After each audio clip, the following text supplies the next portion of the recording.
परम पूज्य अभिक्षुण ज्ञान उपयोगी अरहम योग प्रणेता मुनि श्री 108 प्रणम्य सागर जी महाराज के दिव्य सानिध्य में श्री तत्वार्थ सूत्र के अनूठे स्वाध्याय के पावन समापन के पश्चात अब तैयार हो जाइए ज्ञान के एक और आलोक पुंज से आलोकित होने के लिए, जिसमें आपको मिलेगा अभिक्षुण ज्ञान उपयोगी का विशुद्ध प्रकाश।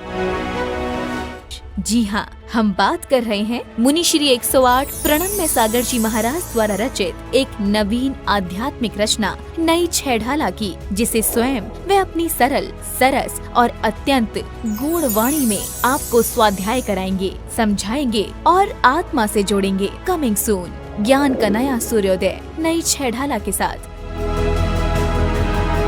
सिर्फ जिनवाड़ी चैनल पर।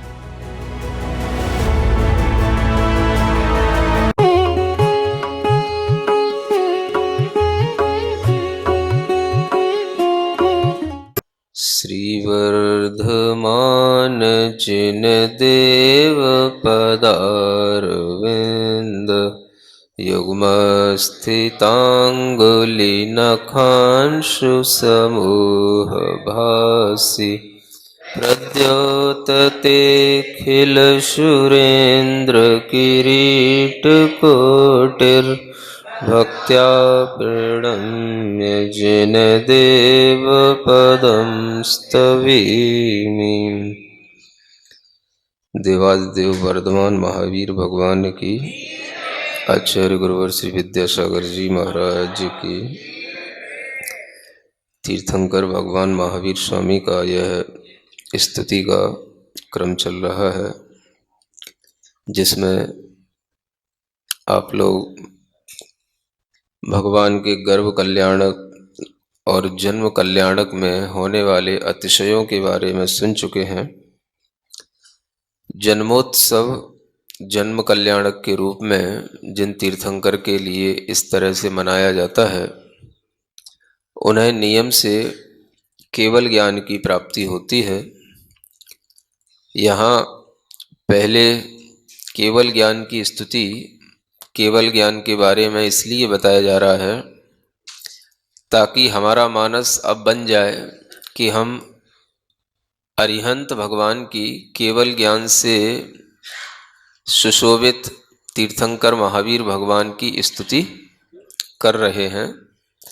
क्योंकि जब तक भगवान के केवल ज्ञान की स्तुति प्रारंभ नहीं होती, तब तक हम तीर्थंकर के अरहंत स्वरूप से जुड़ नहीं पाते।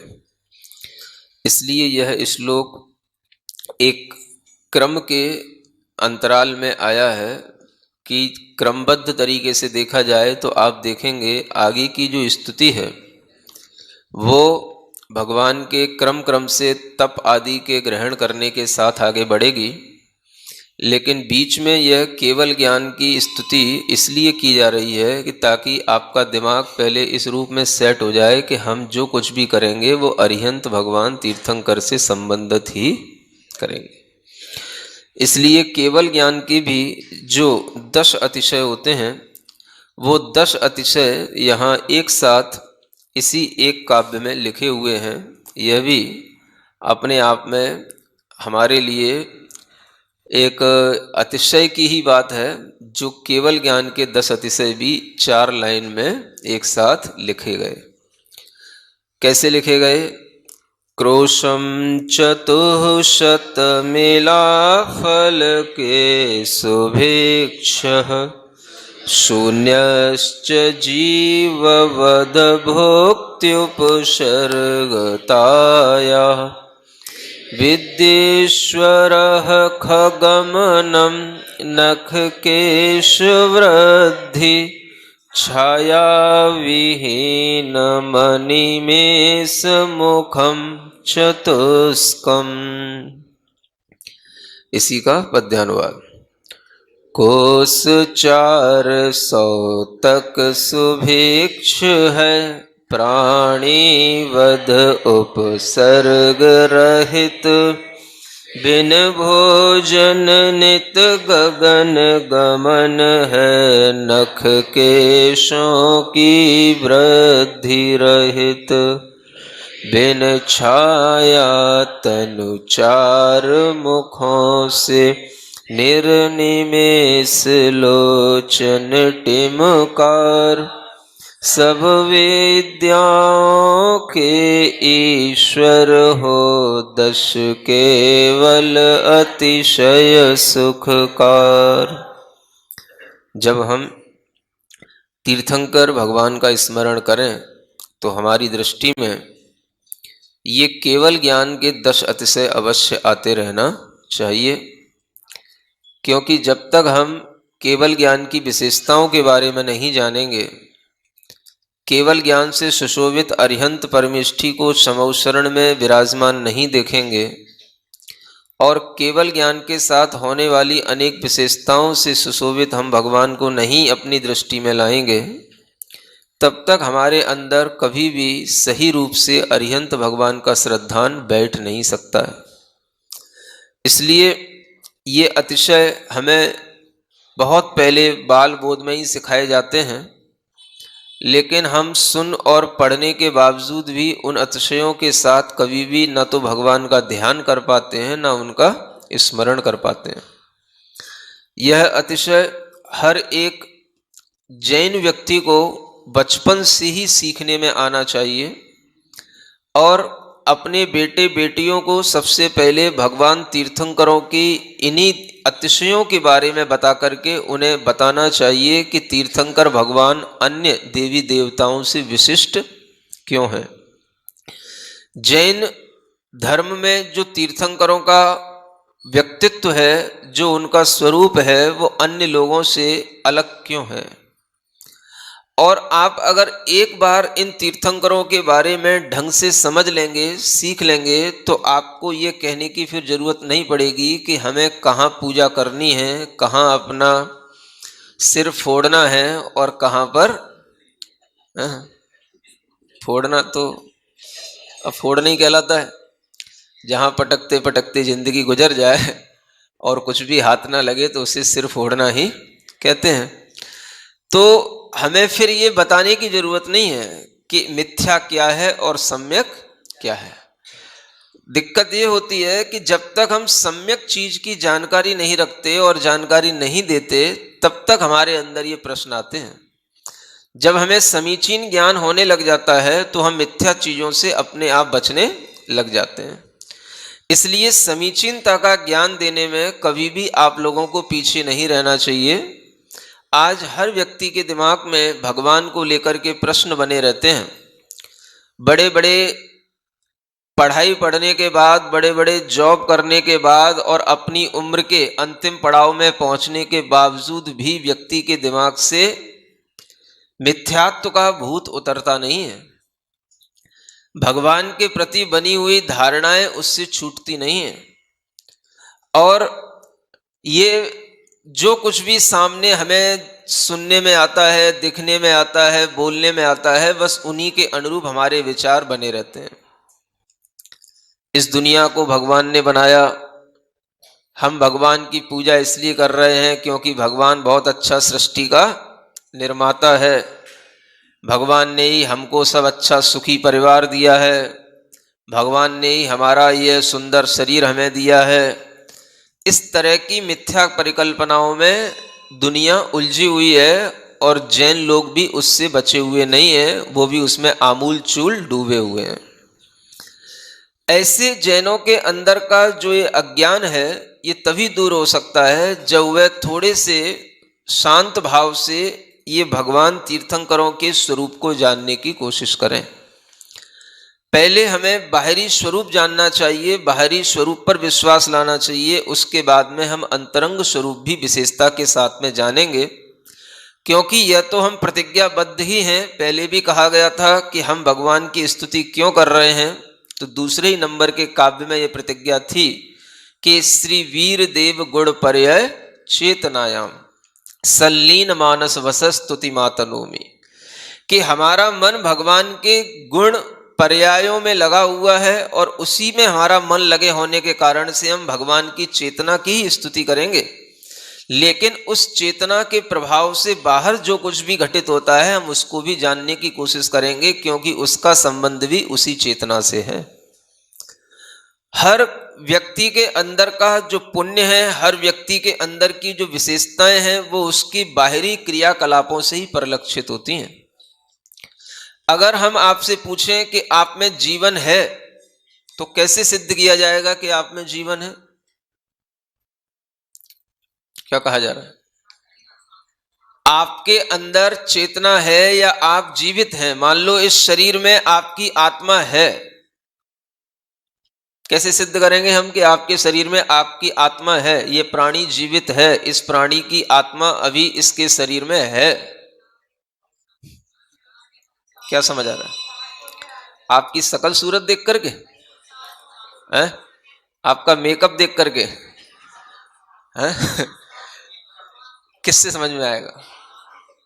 अगर आप शकल सूरत की बात करो, मेकअप देखने की बात करो, तो मेकअप तो और अच्छा भी हो सकता है। समझ आ रहा है? After death. क्या समझ आ रहा है? हाँ, और अच्छा मेकअप होता है। कई जगहों पर यह प्रथा है कि मरने के बाद में भी बहुत अच्छे ढंग से श्रृंगारित किया जाता है। सुन रहे हो? लंदन में ये प्रथा है कि वहां पर किसी की डेथ हो जाती है तो उसको तुरंत जो है लोग वहां से, पुलिस वहां से उठा करके ले जाती है और 3-5 दिन के लिए अपने पास में रखती है, जब तक किसी को पता पड़ता है कि उसके रिश्तेदार आएंगे, वो सब एक साथ उसका क्रियाकर्म करेंगे, तब तक उसको बिल्कुल सुरक्षित तरीके से उस शव को रखा जाता है। समझ आ रहा है? और बताते हैं लोग कि वहां उस सबको इतने अच्छे ढंग से केमिकलों के साथ में रखा जाता है कि उसके चेहरे पर, उसके शरीर पर कोई भी अंतर नहीं आता है, दुर्गंध भी नहीं आती है। समझ आ रहा है? और उसका आप प्रत्यक्ष प्रमाण अगर कभी देखना चाहो तो अपने रिश्तेदार जो वहां कहीं हैं उनसे पूछ लेना, या उनकी कभी डेथ हो तो उसमें जाकर के शामिल होना। और वह जब देखने में आता है तो वो इस ढंग से देखने में आता है कि जैसे कि कुछ भी बिगड़ा ही नहीं है। समझ आ रहा है? बिगड़ने का मतलब, अगर वो डेथ इस रूप में हुई हो, जैसे मान लो हार्ट अटैक हो गया, अपनी मौत ही कोई व्यक्ति जब बिना किसी दुर्घटनाओं के मृत्यु को प्राप्त होता है, तो उसके चेहरे पर कोई भी बिगाड़ उसके 4, 5, 8 दिन तक भी दिखाई नहीं देता। इतने अच्छे ढंग से वहां पर रखा जाता है सबको। समझ आ रहा है? विश्वास ना हो तो इन बहनों से पूछ लेना, इनके पास में कुछ मोबाइल में है, दिखा देंगे। तो ये कहने का मतलब है कि मृत्यु के बाद भी आदमी के या स्त्री के या पुरुष के किसी भी चेहरे को देख करके आप ये कह नहीं सकते हो कि इसमें से प्राण निकल गए। समझ आ रहा है? हाँ, बिल्कुल वैसा का वैसा ही चेहरा बना दिखता है, और अच्छे ढंग से आप उसको श्रृंगारित भी कर सकते हो और बिल्कुल अच्छा दिख सकता है। सब अच्छे, लाल चुंदरी भी पहना दो और लाल लाल सिंदूर भी लगा दो, सब लगा दो, बिल्कुल ऐसे ही आपको दिखेगा। ये अभी जीवित सा है, लेकिन उसमें कोई भी जीवन नहीं है। क्यों नहीं है? अंतरंग में यदि जीवन है तो वो बाहर किसी ना किसी क्रिया से ही दिखेगा। एक अनुमान ज्ञान आचार्यों ने बताया कि ये प्रामाणिक होता है, तो उसमें एक परिभाषा दी गई है कि अस्मिन प्राणिनि जीवनम अस्ति वचन व्यापार आदि क्रिया दर्शनात्। इस प्राणी में जीवन है। क्यों है? तो हेतु दिया गया, उसका कारण दिया गया। हेतु यदि सटीक होता है तो वो अनुमान ज्ञान प्रमाणिक कहलाता है। जिस व्यक्ति में जीवन है तो उसमें वचन व्यापार आदि चेष्टाएं दिखाई देंगे। वचनों की चेष्टा जीवित प्राणी में ही दिखाई देगी। शरीर के हिलने डुलने की चेष्टाएं, भोजन पानी करने की चेष्टाएं, ये जीवित प्राणी में ही दिखाई देंगी। ये व्यापार अगर देखने में आ रहा है तो इसका मतलब है कि इसमें जीवन है। ये हेतु जब दे दिया जाता है कि इसके कारण से सिद्ध होता है कि इसमें जीवन है, क्योंकि जिनमें जीवन होता है उनमें ये वचन व्यापार आदि क्रियाएं अवश्य दिखाई देती हैं। और जहां पर ये वचन व्यापार काय आदि की चेष्टाएं स्वयं न दिखाई देती हों, तो वह मृत कहलाता है, डेड कहलाता है। क्या समझ आ रहा है? तो जीवित रहने के लिए भी आपको बाहरी क्रियाओं के माध्यम से ही अनुमान लगा करके भीतर के जीवन का अनुमान लगाया जाता है।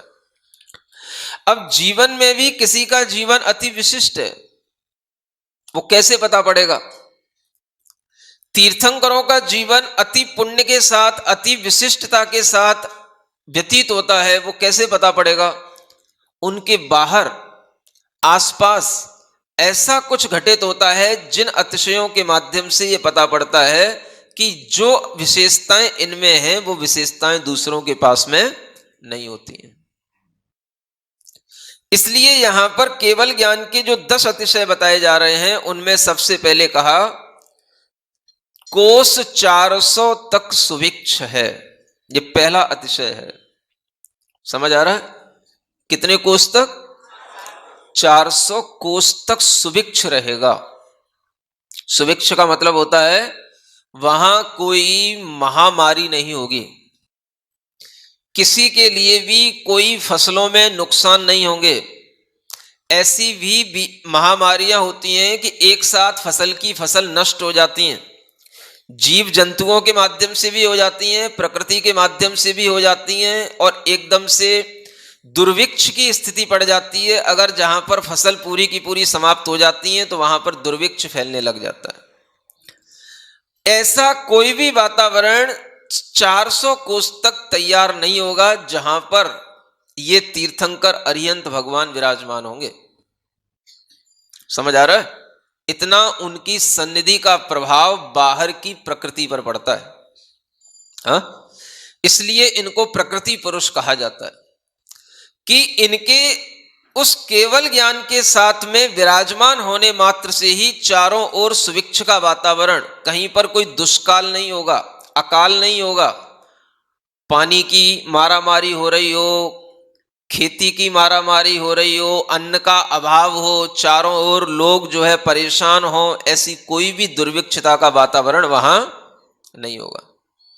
ये जो तमाम बीमारियां फैलती हैं एक साथ, चिकनगुनिया हो गया, कहीं डेंगू हो गया, कहीं स्वाइन फ्लू हो गया, समझ आ रहा है? ये सब भी जो है एक तरीके के दुर्भिक्ष के ही छोटे छोटे रूप हैं। जहां कहीं पर भी इस तरीके की बीमारियां अधिकता में फैल जाती हैं वो दुर्भिक्ष का स्थान हो जाता है, क्योंकि वहां पर जो है इस प्रकार की बीमारियों से अनेक अनेक लोगों की मृत्युएं होने लग जाती हैं। तो तीर्थंकर भगवान के विराजमान होने के 400 कोष का मतलब क्या समझना?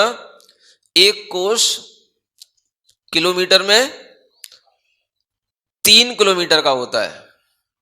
समझ आ रहा है? अब आप समझ लेना कि चारों दिशाओं में हमें ये 400 कोष का स्थान चाहिए, माने 100 कोष चारों दिशाओं का मिलाकर के 400 कोष होता है। क्या समझ आ रहा है? लगभग 300 किलोमीटर चारों दिशाओं में जहां भगवान विराजमान होंगे वहां ऐसा कोई भी दुर्भिक्ष का वातावरण नहीं बनेगा, वहां हमेशा सुभिक्ष ही होगा। समझ आ रहा है? जिससे आप बोलते हो ना, ईति भीति व्यापे नहीं जग में वृष्टि समय पर हुआ करे, रोग मरी दुर्भिक्ष न फैले प्रजा शांति से जिया करे। ये सब वही दुर्भिक्ष के रूप हैं। ये ईति भीति ये उसी के ही महामारी के ही ये नाम हैं, ये जो एक साथ फैलती हैं। कुछ ऐसी जंतु होते हैं जिसे शलभ टिड्डी बोलते हैं, वो खेतों को नष्ट कर देती हैं, फसलों को नष्ट कर देती हैं। समझ आ रहा है? उनका एक झुंड होता है, जहां से गुजर जाता है वहां की सब फसलें चौपट होती चली जाती हैं।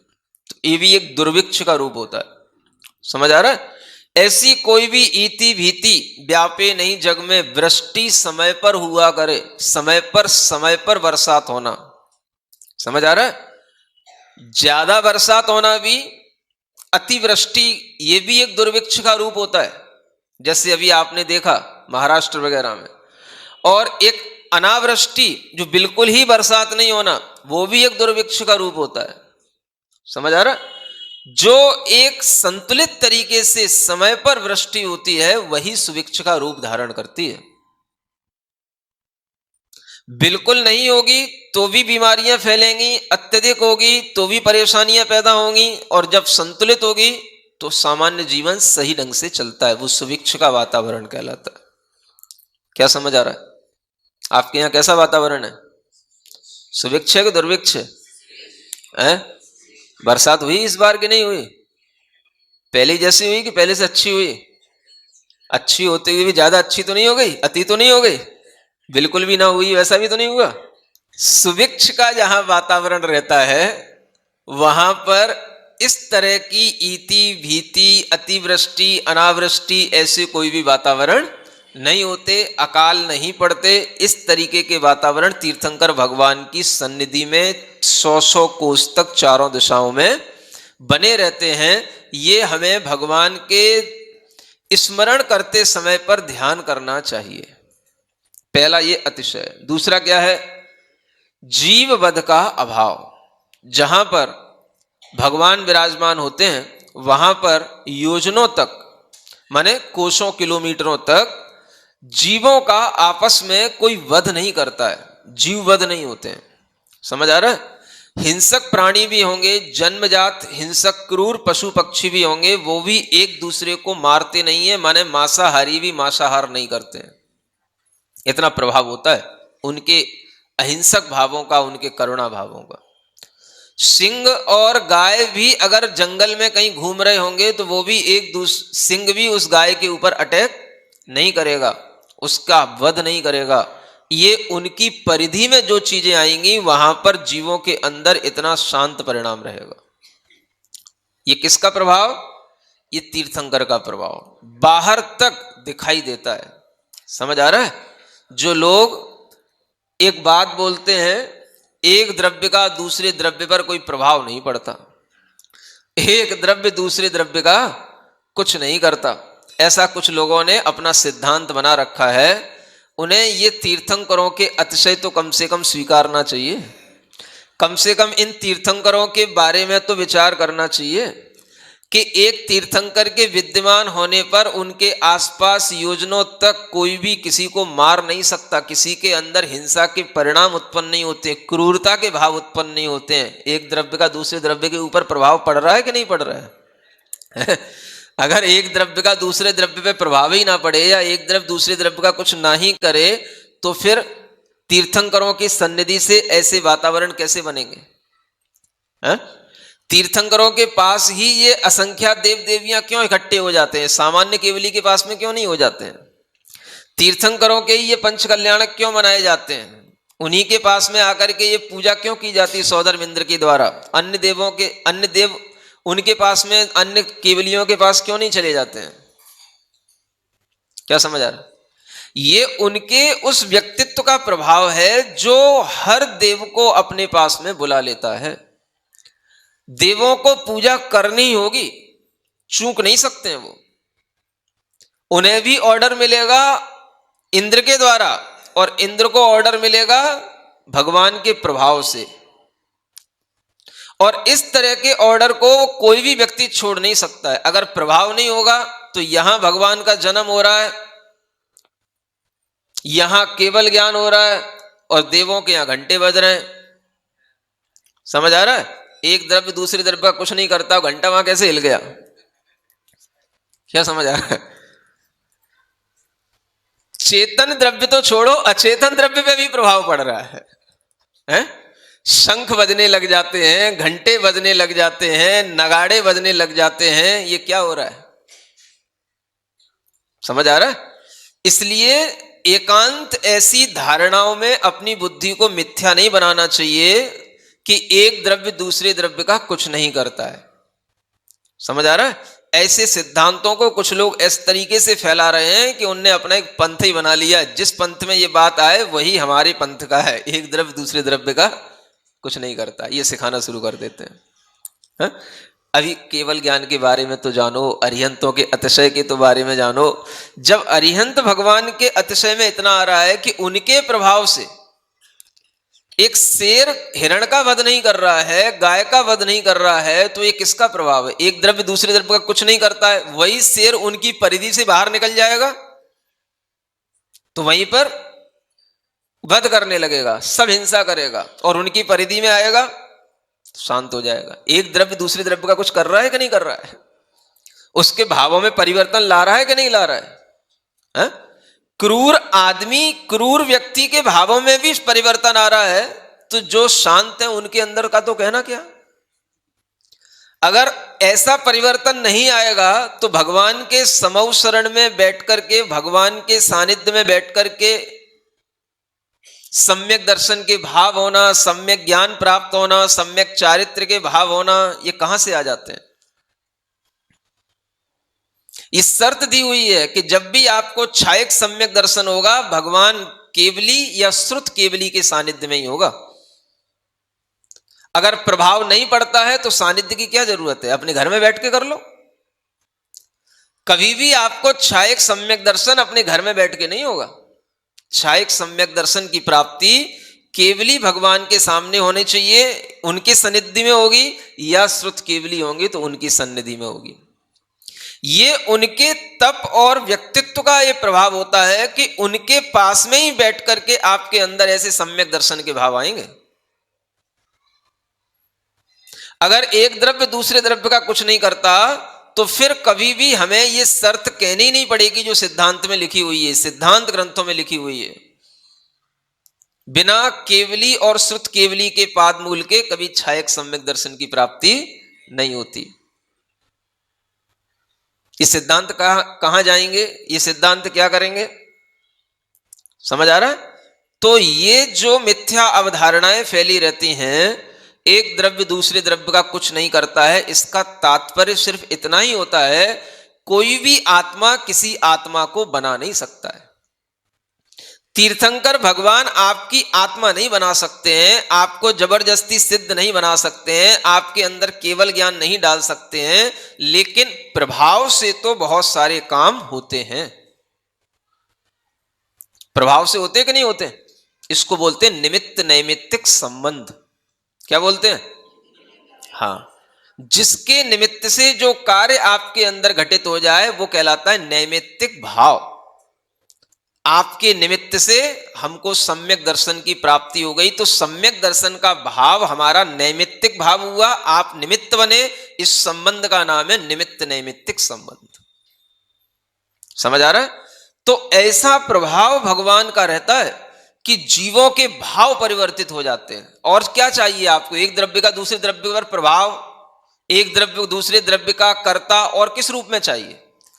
ये थोड़ी ना कहा जा रहा है कि कोई द्रव्य किसी द्रव्य को कर्ता का मतलब उसको बना रहा है, कि उसकी आत्मा बना रहा है, कि उसकी आत्मा में केवल ज्ञान बना रहा है, कि उसको सिद्ध बना रहा है। ये तो कोई भी नहीं जानता, ये तो सब कोई, हर किसी को पता है कि ऐसा तो कभी होता ही नहीं। तो हम किस सेंस में ये बात बार बार दोहराते रहते हैं कि एक द्रव्य दूसरे द्रव्य का कुछ नहीं करता है? ये तो बच्चा बच्चा जानता है कि कोई भी आत्मा किसी आत्मा को बनाती नहीं है। तो अगर इतना ही सेंस है एक द्रव्य दूसरे द्रव्य का कुछ नहीं करता है तो सबको ही मालूम है। लेकिन उसके कारण से जब हम ये सिखाना शुरू कर देते हैं भैया किसी से कुछ नहीं होता है, मतलब धीरे धीरे ये आदमी के अंदर थिंकिंग आने लग जाती है, भगवान के दर्शन से कुछ नहीं होता, भगवान की पूजन से कुछ नहीं होता, किसी की स्तुति करने से, गुणगान करने से कुछ नहीं होता, तो भक्ति के मोड से आदमी हट जाता है। क्योंकि उसके दिमाग में क्या बैठ गया? भक्ति का मतलब क्या है? उनके गुणगान करना, दूसरी आत्मा की स्तुति करना। उनकी क्यों करें? हमारी आत्मा जब भगवान आत्मा है तो हम अपनी भगवान आत्मा की स्तुति करेंगे। क्योंकि एक द्रव्य दूसरे द्रव्य का कुछ करता नहीं है, उनकी स्तुति करने से हमारा कुछ होना नहीं है। यह सिखाया जाता है। समझ आ रहा है? तो आप लोगों को यह ध्यान में रखना है कि हम थोड़ी थोड़ी सी बातें भी अगर अर्यंत भगवान के बारे में जानेंगे तो हमारी बुद्धि को कभी कोई बिगाड़ नहीं पाएगा। इतना प्रभाव रहेगा। अगर आपको ये भगवान के अतिशयों का ज्ञान है और ये अतिशय आपके ज्ञान में रहेंगे तो इतना इन अतिशयों का प्रभाव मानना कि आपको कोई ऐसे सेंटेंसों से भटकाएगा नहीं और आप भटक नहीं पाओगे कि एक द्रव्य दूसरे द्रव्य का कुछ नहीं करता है। उन्हीं कहने वालों से पूछ लेना उपदेश ही क्यों दे रहे हो जब एक द्रव्य दूसरे द्रव्य का कुछ नहीं करता है? नहीं समझ आ रहा है? जब कुछ करता ही नहीं है तो क्यों उपदेश दे रहे हो? हाँ? क्यों अपने अलग अलग फेडरेशन चला रहे हो? हाँ? जब कुछ करता ही नहीं है, अपने आप होता रहेगा, एक द्रव्य दूसरे द्रव्य कुछ करता ही नहीं है तो। समझ आ रहा है? तो करना सब है, छीनना, झपटना, लड़ना, झगड़ना सब करना है, और ये भी कहते रहना है कि एक द्रव्य दूसरे द्रव्य का कुछ करता नहीं है। समझ आ रहा है? तो ऐसे छल प्रपंचों के साथ में धर्म नहीं होता। हाँ? ये सीखो कि भगवान के समक्ष उनके दूरियों के उपरांत भी ऐसे जीववध आदि का अभाव होता है, इस बात को ही बताने के लिए है कि भगवान का प्रभाव कितनी दूर दूर तक और कितने हिंसक पशुओं तक भी पड़ता है, तो सामान्य व्यक्ति की क्या बात है। किन्ने कहा कई बार समोसरण में गए, वैसे ही अपना मन समझाने के लिए कुछ भी कह लो। हाँ? कोई नहीं, समौ शरण में जाना, समौ शरण में बैठ करके उनका उपदेश सुनना, ये सब हम अपने मन से लगा लेते हैं कि अनंत बार हम संसार उपदेश सुने हैं, अनंत बार हम भगवान के समौ शरण में गए हैं, कहीं कुछ नहीं गए। समझ आ रहा है? सब कीड़े मकोड़े बन करके दुनिया में अनंत काल निकाला है, और मिथ्यात्व भाव के साथ में जो इस तरीके से अनंत काल निकालते हैं उनके लिए कभी ऐसे समौ शरण में जाना होता ही नहीं है, और जो जाते हैं वो पर निमित्तों के माध्यम से पहुंचते हैं। समझ आ रहा है? तो वो भी वहां पर उसी तरीके से अपने अंदर के मिथ्यात्व को, अहंकार को जब बढ़ा करके अपनी फॉर्मेलिटी पूरी करके चले आते हैं देव आदि पर्याय के रूप में। जैसे इंद्र ने आज्ञा दी तो सौधर्म इंद्र की आज्ञा से बहुत सारे मिथ्या दृष्टि देव भी चले जाएंगे, लेकिन वो उनके मन में श्रद्धा भाव नहीं आएगा, उनके परिणामों में परिवर्तन नहीं आएगा। क्यों नहीं आएगा? क्योंकि वो अपने अहंकार को छोड़ना नहीं चाहते। समझ आ रहा है? आपकी बात तो ऐसी हो गई कि जैसे हम आपसे कह रहे हैं हम आपकी झोली भरना चाह रहे हैं, और आप अपनी झोली को यूं कर रहे हो, नहीं हमें नहीं भरना। अब हम क्या करेंगे उसमें? तो हमको दोष दोगे है? तो वही दोष दे रहे हो आप। हम पहले भी भगवान के समौ शरण में गए होंगे, जब गए तो थे लेकिन ऐसे तन के खड़े रहते थे, हाँ देख रहे हैं। समझ आ रहा है? तो ऐसा अहंकार भी सामने जब रहता है तब तक भी आदमी के अंदर कुछ घटित नहीं होता है। समझ आ रहा है? अब कहो नहीं भगवान का प्रभाव, भगवान ही सब कर दें, तो भगवान क्या कर दें? थोड़ा सा तो ऐसा ढीला तो हो, थोड़ा तो हाथ तो जोड़ है, कुछ आने के लिए कुछ तो करना पड़ेगा है? हम कह रहे हैं लो भगवान देखो, कुछ लोग ऐसे होते हैं बच्चों को दर्शन कराने लाएंगे, और बच्चे ऐसे होते हैं आते ही आंख मींच लेंगे, नहीं करना। क्या कर लोगे अब तुम? समझ आ रहा है? हाँ, हमने देखा है, पिता कह रहा है नमोस्तु कर लो, नहीं करना, हाथ ऐसे, पहले हाथ नहीं बांधे था, अब हाथ बांध के खड़ा हो जाएगा वो यूं। देखो भगवान को, नहीं देखना, महाराज को देखो, नहीं देखना, आंखें बंद कर ली उसने। क्या कर लोगे अब? गए तो हैं, आए तो हैं, लेकिन जब तक कुछ ग्रहण का भाव नहीं आता तब तक कोई जबरदस्ती भी नहीं डाल सकता है। समझ आ रहा है? वही मिथ्या दृष्टि जीव जाते हैं जिन मिथ्या दृष्टियों में परिवर्तन आने की संभावनाएं रहती हैं, और वहां जाकर के वो परिवर्तित हो जाते हैं। समझ आ रहा है? और उन मिथ्या दृष्टियों में ही ये सम्यक्त्व के भाव उत्पन्न हो जाते हैं। भगवान के प्रभाव से मिथ्या दृष्टि तो पहले से रहते हैं, लेकिन इतना तो अपने आप में रिजिड नहीं होते ना, कि जैसे आप लोग आग्रही बन जाते हो, नहीं एक द्रव्य दूसरे द्रव्य का कुछ नहीं करता, अब यहां भी आकर ही खड़े हो जाएंगे, कुछ नहीं करता, ऐसे ही खड़े हो गए तो क्या करोगे? अब क्या कर लेगा कोई उपदेश?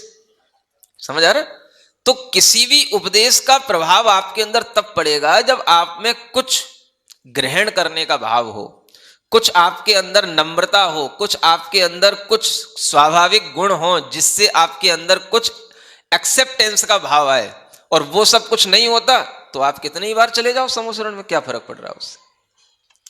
तो अधिकतर यही होता है कि हम समौ शरण में गए न गए ये सब बराबर होता है। पर के प्रेरणा से जाते हैं, अपने मिथ्या अहंकारों से जाते हैं, तो उससे कोई प्रभाव नहीं पड़ता। समझ आ रहा है? लेकिन जब हमारे अंदर एक अच्छी समय की एक प्रतिबद्धता होती है और हम समय पर अगर अपने परिणाम अच्छे बनाने के भाव रखते हैं तो उसके माध्यम से हमारा कल्याण होता है। समझ आ रहा है? ये किसी भी ग्रंथ में नहीं लिखा कि हम अनेक बार भगवान के समोसरण में गए हैं। किस ग्रंथ में लिखा है बता देना हमको। ये तो सब अपना अनुमान है, अपने मन को समझाने के लिए कुछ भी कहते रहो। अनंत काल हो गया तो भगवान के समोसरण में, अरे अनंत काल तो एक वृक्ष में एक इंद्रिय पर्याय में असंख्यात पुद्गल परावर्तन काल होता है। सिद्धांत ग्रंथ में पढ़ो तो अनंत काल तो एक इंद्रिय पर्याय में ही निकाल दोगे आप। अनंत काल क्या है? अनंत काल किसमें चाहिए? यहां तो कितना सा काल होता है मनुष्य में तो है? और मनुष्य में एक अहंकार बैठ जाए तो एक अहंकार के कारण से उतनी उम्र निकालने में कितनी देर लगती है। समझ आ रहा है? तो क्या होता है इसमें, कितने ही ऐसे लोग हैं जो घर जिनका बिल्कुल मंदिर की दीवार से लगा हुआ है। समझ आ रहा है? और देख लो कितने मंदिर आते हैं और कितने उपदेश सुनते हैं। मनुष्य बने, जैन बने, ये भी मालूम है कि महाराज का उपदेश चल रहा है, चातुर्मास चल रहा है। बस तो मनुष्य पर्याय का समय निकालने के लिए तो कितनी सी देर लगती है। एक अहंकार में, छोटे से अहंकार में मनुष्य पर्याय का समय निकल जाएगा, बाकी का लंबा समय तो कहां निकलेगा। अनंत काल तो एक इंद्रिय में ही बीतता है, वनस्पतियों में ही बीतेगा। अनंत काल में क्या समोसरण बीतता है क्या? बस अन्य जो जन्म मिलते हैं वो तो बहुत छोटी उम्र है, 50, 60, 100 वर्ष की उम्र कितनी सी होती है?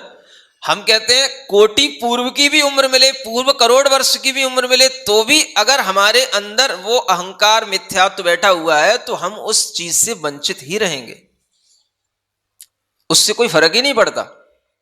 कई बार मनुष्य बनने के बावजूद भी उससे कोई फर्क नहीं पड़ता कि हमें वो सानिध्य मिल जाए। कितने मनुष्य हैं दुनिया में और कितनों को इन सानिध्य मिलते हैं मंदिर में आने के और उपदेश सुनने के, आप देख लो, इसी रेशियो से आप अंदाजा लगा लो। समझ आ रहा है? तो ये सब चीजें दुर्लभ हैं, इसलिए ऐसा कहना भी अपने मन को संभालना है कि हम पहले भी अनंत बार गए हैं, ये भी एक बुराई करने का तरीका है। निमित्त की महत्ता को नकारने का यह भी एक तरीका है।